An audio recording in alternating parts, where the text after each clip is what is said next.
I'm Brenda. And I'm Jessica, and you're listening to the Lifting You Higher podcast, where we like to take heavy topics and lighten them up. Our goal is to encourage and lift you up on this journey we call life. So grab a cup of coffee, sit back, and enjoy.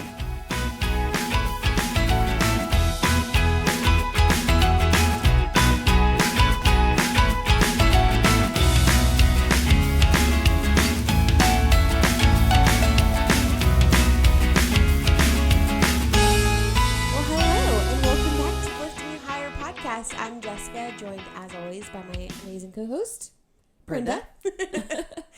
And thank you guys so much for listening and coming back and watching or listening, I guess. Today we are going to talk about what to do while you wait on God's promises. Yes, in the waiting, it can be a rough time. It can be a glorious time. It just depends on how you approach it, how you educate yourself on it, and then how you walk it out. Mm-hmm. So but everybody's got to do it. It's not something you're going to get away from. Yes. So when you're waiting for a promise or dream God has given you, it can be a restless time. I want to, because you want to know now, and you want it now. You don't want to wait. Especially, I think COVID-19 all through last year has really made us be instantaneous people. Yeah. Because even the last holdout on the planet with Amazon, has become so, it's like, I order it and then the next day it's there. There's no waiting. Mm-hmm. And so it's made us, even though we've had to lock ourselves up, we've had to not wait for things. Mm-hmm. And so it's kind of put us in a time frame of let's go, let's get it on. And God is not like that. Nope. He is not about instant. He doesn't like instant oatmeal or instant coffee. Yes. He is about the perfection of dreams coming true. And they're dreams that he gives us. They're not, people think, I've always had this burning thing to do this or to have this or be like this. It's like, well, that's because God put it in you. Yeah. So, but now you need to, in the waiting, get yourself ready for that. Yeah, and I think you kind of touched on it, but there's two types of waiting. I'm sure there's more, but there's two main types, and it's passive, you're waiting passively, or expectantly. So passively, you're hoping something good will happen, and you're just willing to sit around, twiddle your thumbs, and wait for it to happen. But you don't, after a short time, you give up. You're like, well, I guess I'm not getting that promotion, or I guess God's really not going to give me this child or whatever. You just don't do anything about it. And then expectantly waiting is you're expectant on the Lord. You are, actively listening for the Lord's words. You're believing that His promises will come true. You have hope. And even if it doesn't come within that week or even a year, you're still actively waiting on the Lord. Yeah, that's so true, because I know 10, 15 years ago, I can't remember now, I'll have to go back and look at my diploma, but I knew God called me. I knew I had a burning desire in my heart to minister to women, mm-hmm. because I know what God had done in my life, and I wanted so much to be able to put a hand back and help those that were in my same situation. But I didn't know how he was going to go about doing it. I just knew that it was just, it's like I was, that was the burning, obsessing desire in my heart. And so to take the expectant road, mm-hmm. I knew I needed to get myself prepared. Yeah. And I also knew that I am not one to be as good as some about disciplining oneself to train. So I went to night school. I went to Bible school in the evenings after work, because I thought, I've got to get myself prepared. Sure. Yeah. I don't know when this is going to happen, what I'm going to be doing, how I'm going to be doing. I know I'm going to be doing something, but in the waiting, mm-hmm. I will start to get myself prepared. I'll do my due diligence. Right. That's a good word, due diligence, and I will get myself ready. And then when God is ready and says, okay, now is the time, mm-hmm. I wouldn't have wasted the waiting with wishing. Yeah. And fretting or pity. I would be ready. Yeah, exactly. Yeah, I mean, we have to actively, like, well, in your example, you knew that God was calling you to minister to women. Well, you can't just, I mean, God will give you the gifts that you need, obviously, but, like, if you were just to wait and then a huge opportunity come up, you're like, what am I doing? So it's good to prepare, and it's good to continually learn and grow, and especially in that waiting period. Well, and I wanted to be taken seriously too. Yeah. So it's like, okay, God, if you're serious, I will take it serious. Of course. But the building block upon that, what urged me to do that is that hope. Mm-hmm. It's like, okay, I have this dream. It's my hope in the God that I be able to do this. And so you have to keep your hope alive. Yes, definitely. So I think you have to keep your hope alive. And how do we keep our hope alive? We keep our hope alive by going to the Bible, because what is the Bible? The living word. Yes. So if we want to keep something living, we need to go to the source that is living, and that is the Word of God. And so it's important to find scriptures that you can hold on to. Mm-hmm. This is what's going to keep my hope alive. And I've got several here that I find helpful. In fact, don't limit yourself to one. If you need to get a couple, it's okay. Absolutely. So I like Psalms 25:21 that says, "My integrity and uprightness protect me, because my hope, Lord, is in you." Psalms 31:25, "Be strong and take heart, all you who hope in the Lord." Yes. Psalms 33:18, "But the eyes of the Lord are on those who fear him, on those whose hope is in the unfailing love." Psalms 33:20, "We wait and hope for the Lord. He is our help and our shield." Psalms 33 is pretty much the bomb. Okay. Yeah. Then Psalms 39:7, it says, "But now, Lord, what do I look for? My hope is in you." Psalms 146:5, "Blessed are those whose help is in God of Jacob, whose hope is in the Lord their God." Mm-hmm. Psalms 147:11, "The Lord delights in those who fear him, who put their hope in his unfailing love." That's it. Yeah. If you don't believe God, if you're how can you hope? Yeah, exactly. So if you believe God, then you must hope in him. Mm-hmm. That his salvation in your life, and that the dreams he has instilled in you will come true. Yeah, all of that hope. And again, like, if you don't trust that the Lord is going to come through, how do you have hope? How do you live? Honestly, like, if I didn't trust that the Lord had his best interest in mind, like my best interest in mind, I don't know how I would go about my every day, Like, it's important that we expect what God promises to happen. It's that continual hope. And also, not only do you need to find scriptures you can hold on to, but you might want to find characters in the Bible you can hold on to. Like Sarah or Hannah or Job even. Job, who. One of my favorite scriptures in Job is the last chapter where it says that God made it better. Mm-hmm. One of the versions of one of the last few verses in that last chapter says that, "And God made it better." And I'm like, how do you make it better? Yeah. When you've lost your family, your children, lost everything. Yeah. You've lost everything, and then the second time around, God made it better? How do you do that? Only God can do that. Reconcile in your heart the loss, but then make it even better. I mean, it's like, that's hope. That is, only God can do that. Yes. So you must, find scriptures, find characters in the Bible that remind you that in those dry wilderness times, that God is going to make it happen. Yeah, absolutely. And next month sometime we're going to talk about the wilderness, so be sure to stay tuned. But yeah, I mean, it's tough in the waiting. It's tough waiting on God's promises to come true. Honestly, if you haven't had to wait on God's promises, just count yourself blessed. But it is tough. But if we keep our mindset focused, what? No, I'm laughing.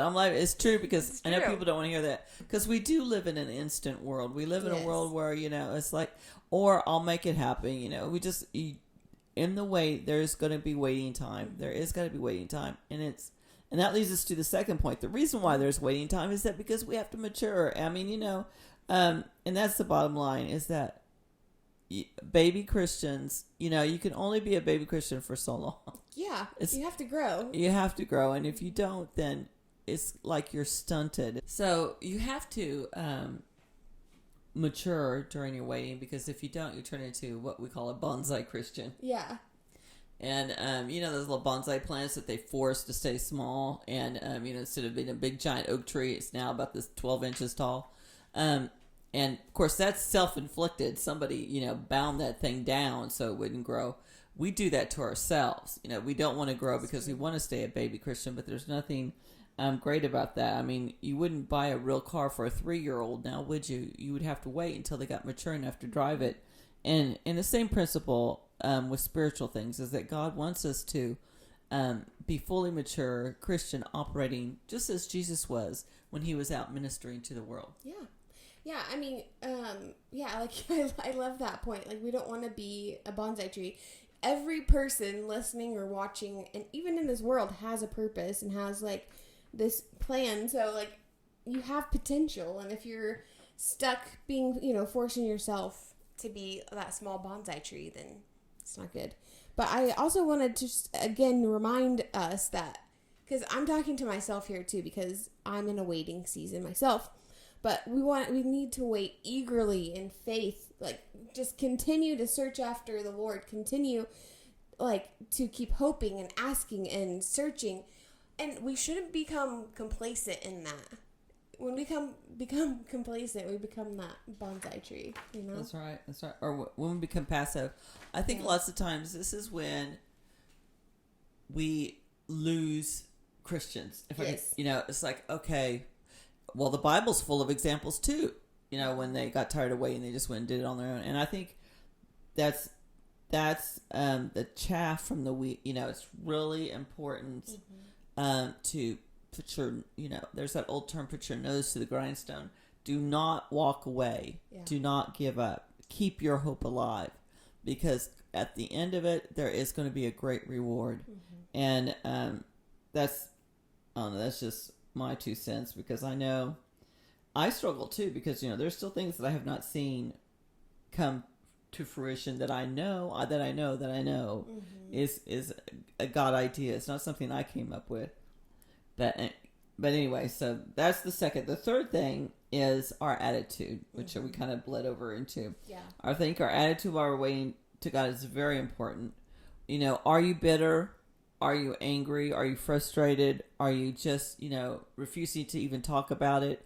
You know, and when I say these things, I'm talking about your relationship with God. I'm not talking about your relationship with friends. Yes. Because probably if you're in that mode, your friends already know because they've had to listen to you. Yes. Yeah. It's like, oh no, is she coming? Because now we're gonna have to listen to her gripe, you know, for 3 hours about why, you know, she doesn't have what she wants. You know, so your attitude is everything. And yeah, I agree. Like, if you have a bad attitude about waiting, well, it's just going to make it worse. But also, I think it's important for us to remember to have gratitude in the waiting. Not that gratitude that you are waiting, but just gratitude for what you have and what you've already been blessed with. I mean, maybe God is waiting on you to be content and okay with what you have before he blesses you with more. No, and I know I hear that, and sometimes I hear that, and I'm like, please, we just stop with that statement. You know, be happy where you are before God moves you. You know, what's the point? But it is, you know, I'm old enough now to say, unfortunately, I hate to say this, but it's true. It is.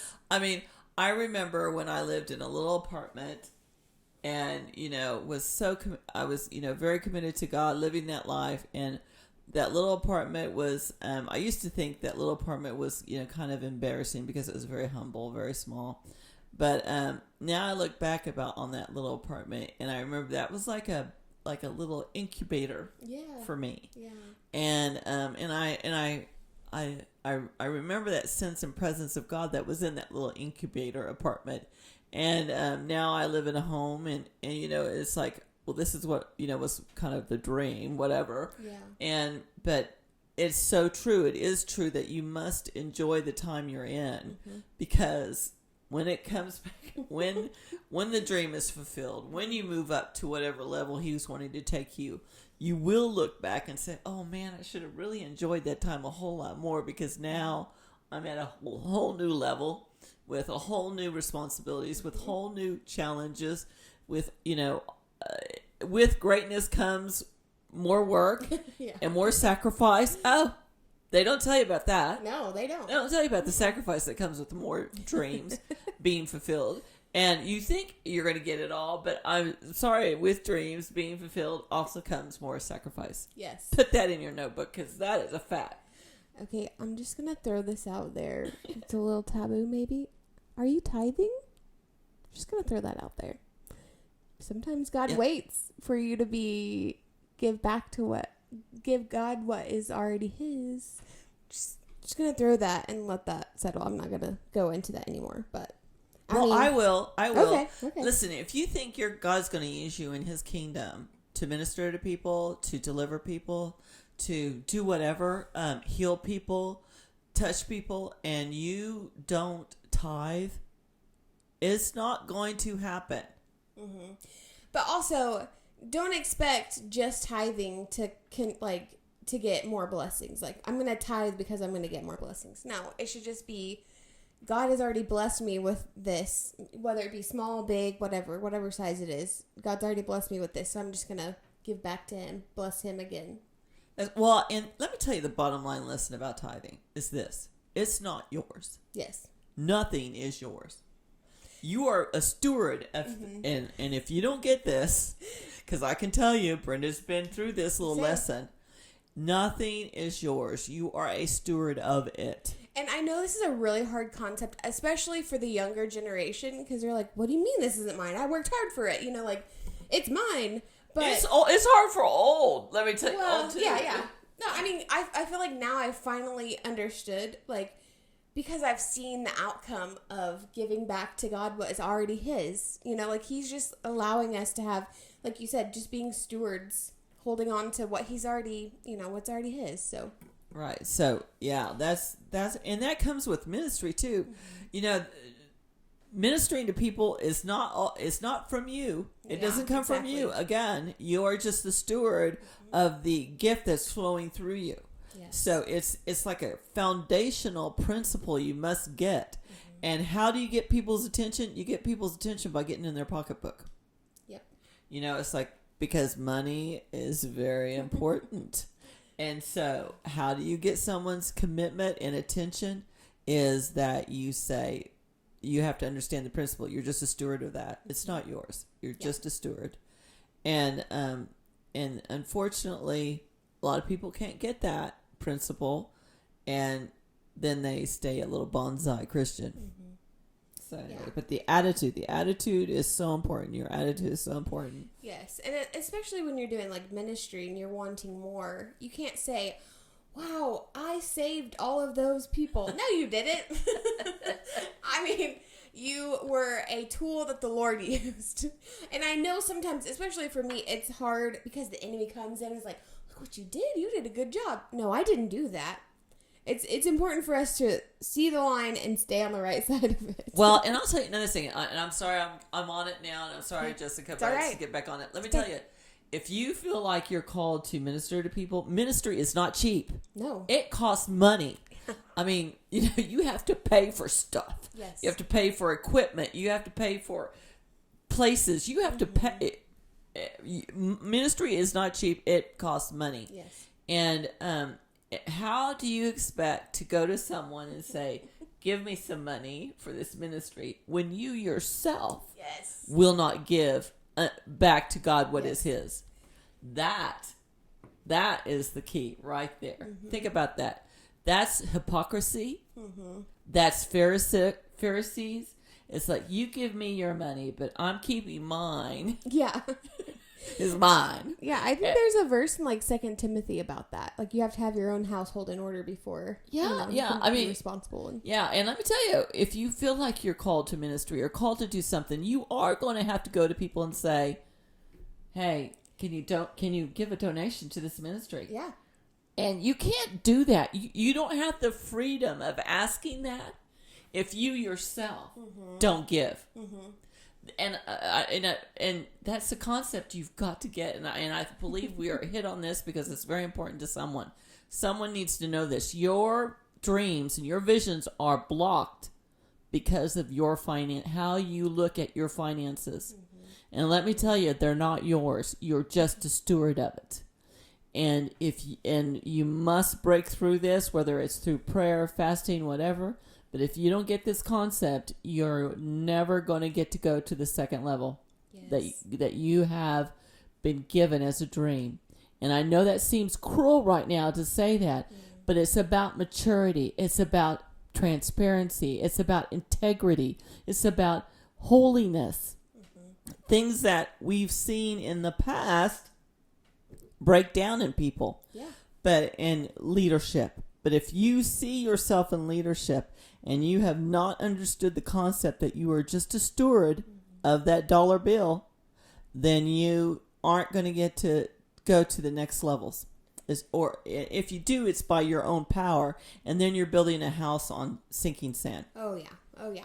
And I mean, the Lord, okay, try it.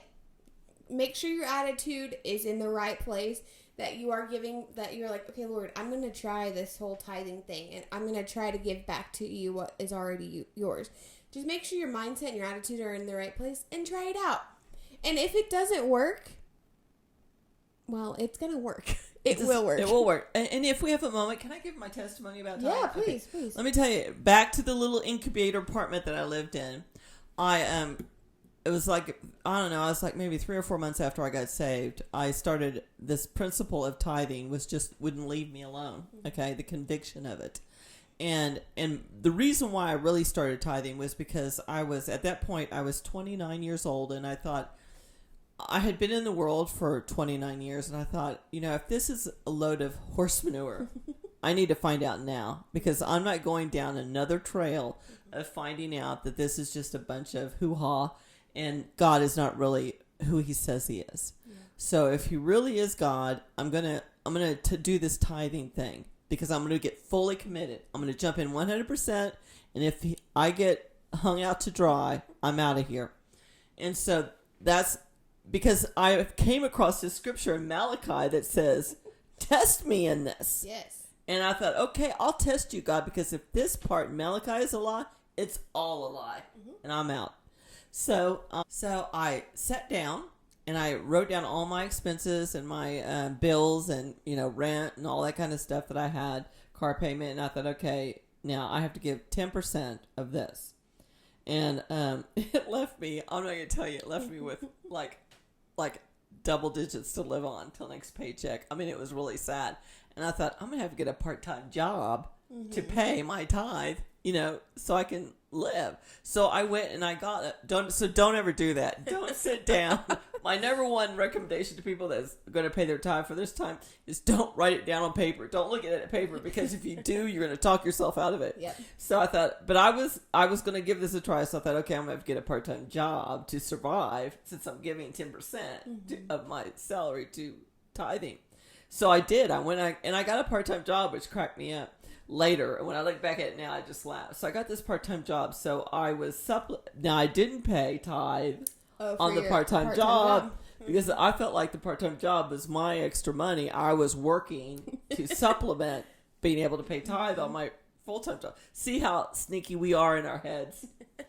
It's just like, I've always got to go around, And so I did that. So the first month I paid my tithe, everything went well. The second month, I was really, really convicted about the fact that I wasn't paying tithe on the part-time job. And so my response always to God when I felt that conviction come on was, okay, God, this is my money, because I'm working extra to be able to pay tithe on the paycheck of my full-time job. So I said, this is my money. I'm not paying tithe on it because I have to pay tithe on the big paycheck. So that 2 weeks went by and nothing happened. Then the next day, after the 2 weeks went by of me making that, statement to God in my prayer time, I show up on part-time job, and the boss goes, Brenda, you're here today? And I said, well, yeah, I'm supposed to be, I work, 3 hours a day. And he goes, so have you checked your mail lately? And I said, no, I haven't checked my mail, but I'll check it tonight when I get home. And he goes, okay, fine. And he walked off, and I thought, well, that was an odd conversation. And so I worked, and he said, well, when you leave, make sure you give your your car key, the little car key to the receptionist. And I was like, okay. So I did. I still didn't have a clue. I was so stupid. But I was like, okay. So I leave and I drop the car key off at the reception. I get home and I go check my mail. And in the mail is a letter from the boss of my part-time job. 2 sentences in the letter. It says, "You are no longer employed here. Please leave your car key with." Oh my goodness. And I was like, I just got fired from my part-time job. and I remember standing in my living room reading that letter going, saying, you know, I just got fired from my part-time job. And then I read it and said, that was my money. And I'm telling you, as if Jesus was physically present in the room. Mm-hmm. These are one of the few times, maybe a couple times in my entire life where I've really heard the voice of the Lord. And he said, that's not your money. That's my money. Yep. And I was like, oh, okay. Wow. All right. So I guess we're going to really do this then. We're going to really do this, God. Yeah. So I said, okay, hey.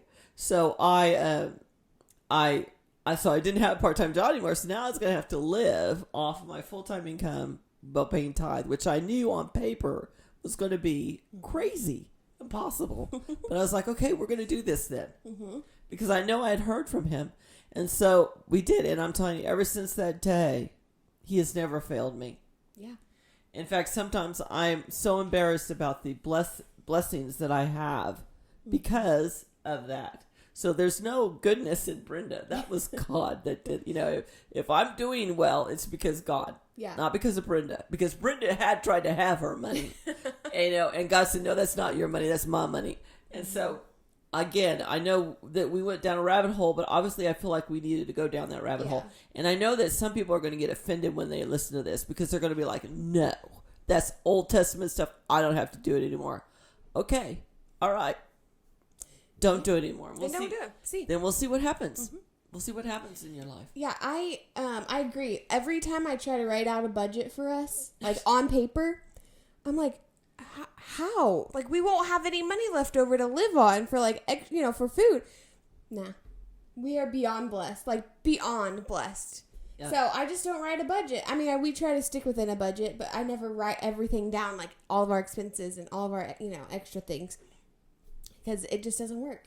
So. Well, and no, financial freedom, highly recommended. Yes. Took the class myself. Same. But number one, above all, that comes off, the cream comes off the top, mm-hmm. and then the rest is to live on. Yep. And you have to budget yourself to live on the rest. Mm-hmm. And it is an act of God. It's an act of worship. Yes. And it shows maturity because baby Christian's not going to get that. Mm-hmm.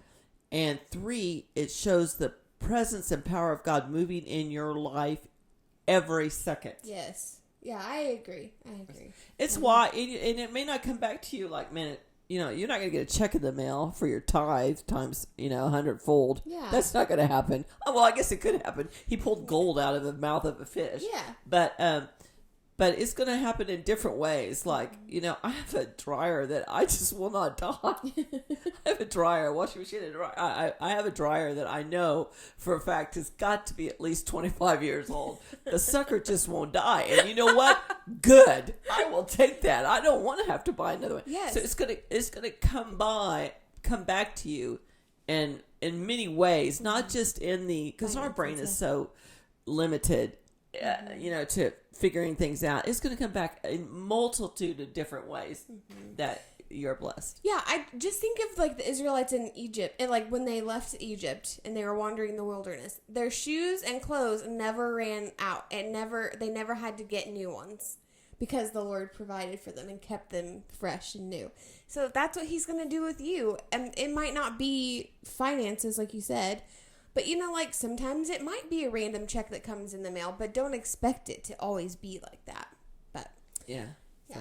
So, well, thank you guys so much for tuning in and listening. As always, we want you to know that you are so loved, that you are beautiful inside and out, that you have a purpose and God has a plan for your life, and you are needed in this world. So, we just pray a blessing over each and every one of you. Just stay safe out there. Wow, I can't speak.